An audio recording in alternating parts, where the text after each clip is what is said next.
Hola a todos. Gracias por acompañarnos en este video. Hoy vamos a hablar de una historia que ha sacudido a millones de personas en Internet. Una historia que muchos creyeron real en cuestión de minutos. La supuesta muerte de Bob Weir, una leyenda viva de la música estadounidense. En las últimas horas, un video comenzó a circular con un título devastador. Afirmaba que Bob Weir, fundador de Grateful Dead, había muerto a los 78 años tras una dura batalla contra el cáncer y problemas pulmonares. El mensaje parecía definitivo, emotivo, cuidadosamente narrado. Pero había algo inquietante desde el primer segundo. No venía de una conferencia de prensa, no había comunicado oficial, no existía confirmación médica verificable. El anuncio, según el relato, apareció primero en línea, atribuido a una supuesta publicación de su hija pidiendo privacidad. Ese detalle fue suficiente para que miles de personas bajaran la guardia. Porque cuando la tragedia se mezcla con intimidad familiar, la emoción suele imponerse a la verificación. En cuestión de minutos, la noticia se expandió por redes sociales, foros musicales y canales de YouTube en distintos idiomas. Gracias por estar viendo este video y suscríbete al canal para apoyarnos y seguir investigando historias que muchos otros no se atreven a cuestionar. Sin embargo, al revisar cuidadosamente la información, surge una pregunta clave. ¿Dónde está la confirmación oficial? No hubo comunicado de la familia en medios reconocidos. No hubo reporte de hospitales, ni declaraciones de representantes legales, ni cobertura de agencias de noticias mayores. Todo el relato se sostenía sobre una narrativa emocional, pero no sobre hechos comprobados. Bob Weir ha sido, durante décadas, una figura pública constante. Su estado de salud, sus giras, incluso sus pausas, siempre han sido observadas de cerca por la prensa especializada. Por eso, el silencio absoluto de fuentes confiables resultó tan llamativo como el propio rumor. Cuanto más se analizaba el video original, más evidente se volvía algo inquietante. No estábamos ante un anuncio confirmado, sino ante una construcción narrativa diseñada para parecer real.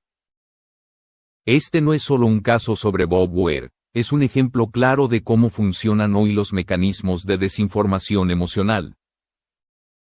Se toma a una figura icónica, se mezcla su edad, antecedentes médicos conocidos y el respeto que genera. Luego se construye un relato final, íntimo, imposible de verificar en el momento. Y finalmente, se lanza al público sabiendo que la reacción será inmediata. La pregunta ya no es solo si Bob Weir murió o no, la verdadera pregunta es por qué millones de personas estuvieron dispuestas a creerlo sin una sola prueba sólida. ¿Y qué dice eso sobre la manera en que consumimos noticias sobre celebridades? Para entender por qué este tipo de relato resultó tan creíble, hay que observar con lupa la figura de Bob Weir y el contexto que lo rodea. No se trata de un nombre cualquiera. Durante más de 6 décadas, Bob Weir ha sido una presencia constante en la música estadounidense, una figura asociada a resistencia, longevidad y permanencia. Precisamente por eso, la idea de un final silencioso parecía, para muchos, coherente. El video original no cometió errores evidentes, no exageró con dramatismo barato. No utilizó datos absurdos ni fechas imposibles, al contrario, eligió detalles cuidadosamente seleccionados. La edad era creíble, la referencia a una enfermedad era plausible. La mención de problemas pulmonares encajaba con una vida de giras interminables y escenarios llenos de humo en décadas pasadas. Además, el relato evitó algo clave, no habló de un colapso repentino ni de un accidente impactante. Habló de desgaste, de un cuerpo que simplemente deja de responder. Ese tipo de final resulta inquietantemente aceptable para el público, porque no contradice la lógica. La muerte presentada como un cierre natural suele generar menos sospecha que una tragedia repentina. Otro factor decisivo fue la estructura narrativa. El relato no se centró en el momento de la supuesta muerte, sino en el silencio alrededor de ella. En lugar de ofrecer detalles médicos precisos, insistió en lo que no se dijo. No hubo lugar, no hubo hora, no hubo despedida pública. Ese vacío fue presentado como una elección deliberada de privacidad, no como una falta de información. Y ahí está el truco, el silencio. En este caso, no levantó alarmas, las apagó. También influyó el peso emocional del pasado. La historia recordó la muerte de otros miembros del círculo original. Uno por uno, nombres que el público ya había llorado al colocar a Bob Weir como el último eslabón. El relato no parecía una invención, sino una conclusión. Como si el tiempo, finalmente, estuviera cobrando una deuda largamente anunciada. Pero hay un detalle que suele pasar desapercibido. Las noticias reales sobre muertes de figuras de este nivel siguen patrones muy claros. Confirmaciones cruzadas, comunicados oficiales. Cobertura simultánea de múltiples medios reconocidos, nada de eso ocurrió aquí. La historia se sostuvo en un solo canal, replicado sin verificación por otros creadores de contenido. Este fenómeno revela algo más profundo en la era digital. La autoridad ya no proviene de la fuente, sino del tono. Si la voz suena segura, si el relato es fluido, si la emoción está bien dosificada. Muchos espectadores asumen que alguien más ya hizo el trabajo de comprobar los hechos. Así, una historia falsa no necesita pruebas, solo necesita parecer inevitable. Y eso fue exactamente lo que ocurrió. La supuesta muerte de Bob Weir no se presentó como una sorpresa, sino como algo que tarde o temprano tenía que pasar. Y cuando una mentira se disfraza de destino, cuestionarla se vuelve mucho más difícil. Para comprender por qué una historia así no solo se difunde, sino que se fortalece, es necesario mirar el papel que juegan las plataformas digitales. YouTube no premia la verificación, premia la retención, premia el impacto inicial. Y en ese ecosistema, una supuesta muerte siempre gana atención más rápido que una aclaración tranquila. El título del video fue clave, no hablaba de dudas ni de rumores, hablaba de horas finales, de un adiós definitivo. Ese tipo de lenguaje activa una reacción inmediata en el cerebro del espectador. Curiosidad, urgencia, miedo a llegar tarde, antes de que la razón tenga tiempo de intervenir. El clic ya ocurrió. Una vez dentro del video, la narrativa hizo el resto, la voz era calmada, grave, respetuosa. No había risas, ni exageraciones evidentes, eso generó una sensación de solemnidad que suele asociarse con la verdad. El espectador no sentía que le estaban vendiendo una historia. Sentía que estaba siendo invitado a presenciar un momento íntimo. Aquí aparece un fenómeno psicológico importante. Cuando una historia se presenta como un acto de respeto, cuestionarla parece casi una falta de ética. Dudar se siente frío, verificar se siente innecesario, y compartir se siente como un homenaje. Así, miles de personas difundieron el contenido no porque estuvieran seguras de su veracidad, sino porque emocionalmente les parecía correcto hacerlo. Luego entra en juego el algoritmo, cuantas más personas reaccionan. Cuantos más comentarios aparecen, cuanto más tiempo se queda la audiencia. Más empuja la plataforma ese contenido, el video comienza a recomendarse a personas que nunca lo buscaron. Y cada nueva visualización refuerza la ilusión de legitimidad, si aparece en todas partes. Debe ser real. Pero el daño no termina ahí, una vez instalada la idea. Desmentirla resulta mucho más difícil.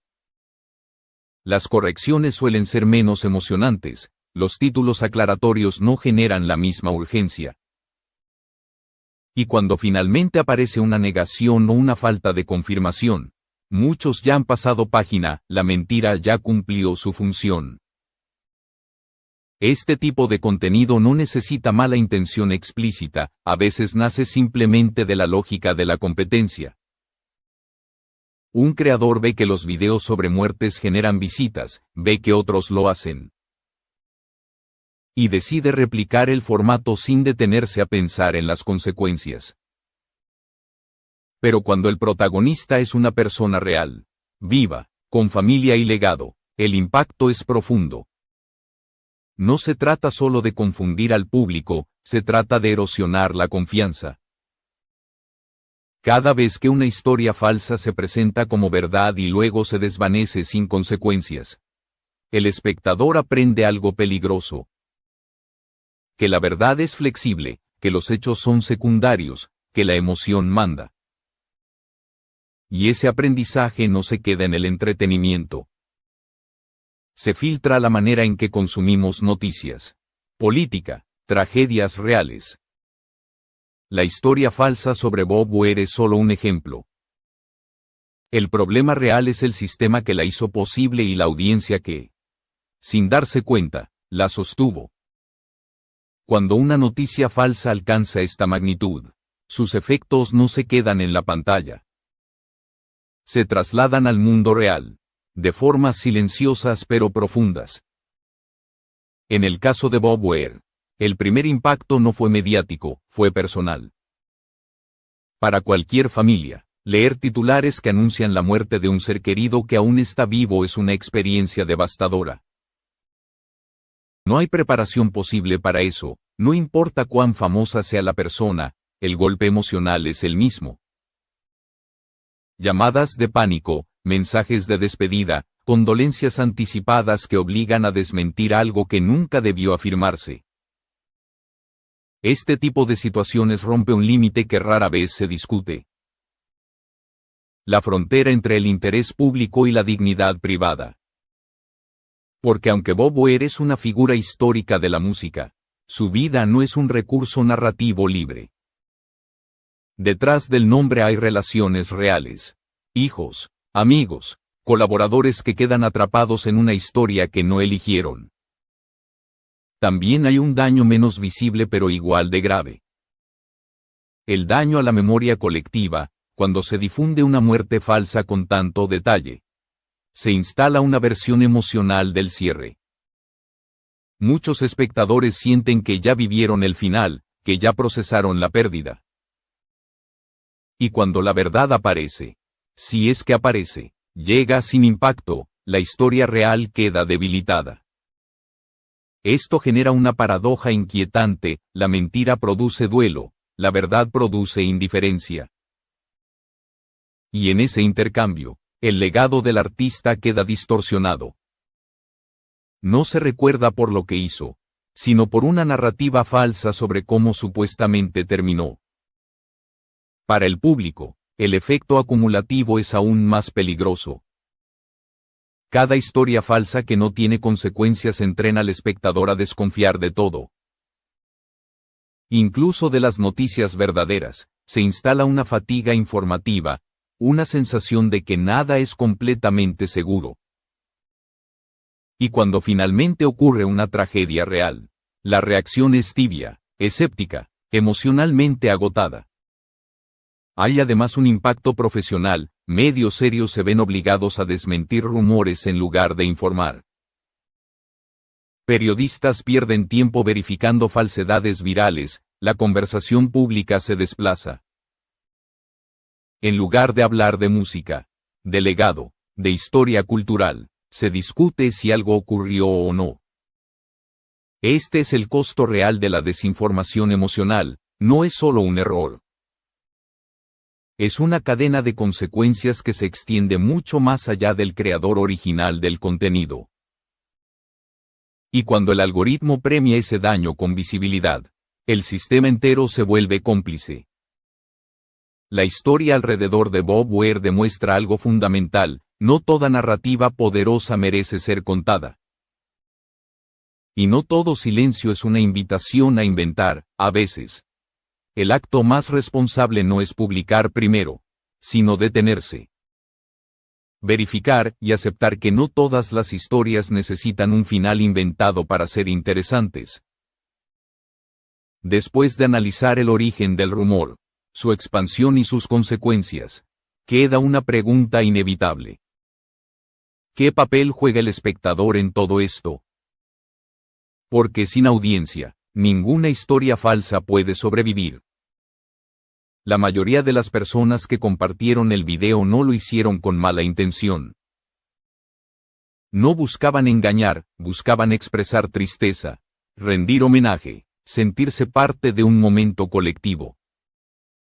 Y justamente ahí reside el problema: la desinformación moderna no se apoya en el odio, sino en la empatía. Cuando una historia toca emociones profundas, el impulso es reaccionar. Compartir antes de pensar, comentar antes de verificar, sentir antes de confirmar.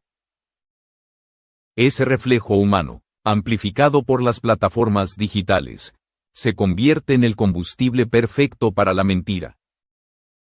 Pero existe una responsabilidad silenciosa que rara vez se menciona. La responsabilidad de detenerse, de preguntarse de dónde viene la información. De buscar una segunda fuente, de aceptar, aunque incómodo, que quizá lo que estamos viendo no es verdad. Salir de este ciclo no requiere ser experto, requiere hábitos. Desconfiar de los titulares definitivos, sospechar de los relatos que no citan fuentes claras. Entender que el silencio de medios confiables no es un detalle menor, sino una señal. También implica cambiar nuestra relación con el contenido emocional.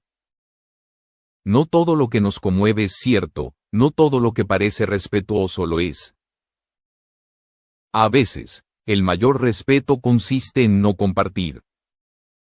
El caso de Bob Ware deja una lección incómoda: la verdad suele ser menos espectacular que la ficción, pero es más duradera. Y solo cuando el público comienza a valorar la verificación por encima del impacto, el incentivo para crear este tipo de contenido empieza a desaparecer. Cada clic es un voto, cada visualización es una señal. Cada vez que elegimos no compartir una historia dudosa, estamos alterando el sistema. No de forma inmediata, no de forma visible, pero de manera real. La pregunta final no es si este será el último rumor de este tipo, no lo será. La pregunta es si la próxima vez estaremos dispuestos a hacer algo diferente. Si elegiremos la pausa en lugar de la reacción, la verificación en lugar de la emoción. Y la verdad, incluso cuando llega sin dramatismo, por encima de cualquier historia inventada. Al final, esta historia no trata realmente sobre la muerte de Bob Ware. Trata sobre nuestra relación con la verdad en una época donde la emoción viaja más rápido que los hechos. El rumor fue solo el detonante, el problema es más profundo y mucho más cercano de lo que solemos admitir. Durante décadas, Bob Ware ha representado continuidad. Un puente vivo entre una generación que creyó en la música como experiencia colectiva y un presente dominado por la inmediatez. Paradójicamente, fue esa misma imagen de permanencia la que hizo creíble una historia falsa sobre su final. Porque cuando alguien parece eterno, su desaparición siempre parece significativa, incluso cuando no es real.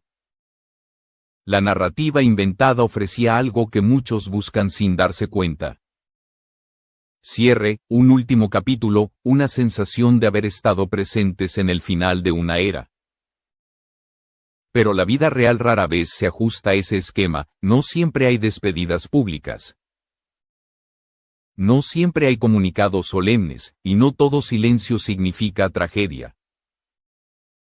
Este caso deja una advertencia clara: cuando aceptamos historias sin confirmación solo porque encajan emocionalmente, cedemos algo importante. Cedemos criterio, cedemos paciencia, cedemos responsabilidad, y poco a poco, el espacio para la verdad se vuelve más estrecho. También deja una oportunidad, la oportunidad de cambiar el hábito. De entender que no todo contenido merece nuestra atención. Que no todo relato bien contado es honesto. Y que la verificación no es desconfianza, sino respeto. Respeto por las personas involucradas, respeto por el público. Y respeto por nosotros mismos como consumidores de información. La próxima vez que un titular anuncie un final definitivo. La próxima vez que una historia se presente como íntima, silenciosa y devastadora. Tal vez valga la pena detenerse un segundo más, buscar, contrastar, esperar. Porque en un mundo saturado de ruido, la verdad casi siempre habla más bajo. Y solo quienes están dispuestos a escuchar con calma logran distinguirla de la ficción. Esta no fue la historia del final de una vida, fue la historia de cómo se construye una mentira convincente. Y de cómo, si no prestamos atención, podemos ayudarla a sobrevivir.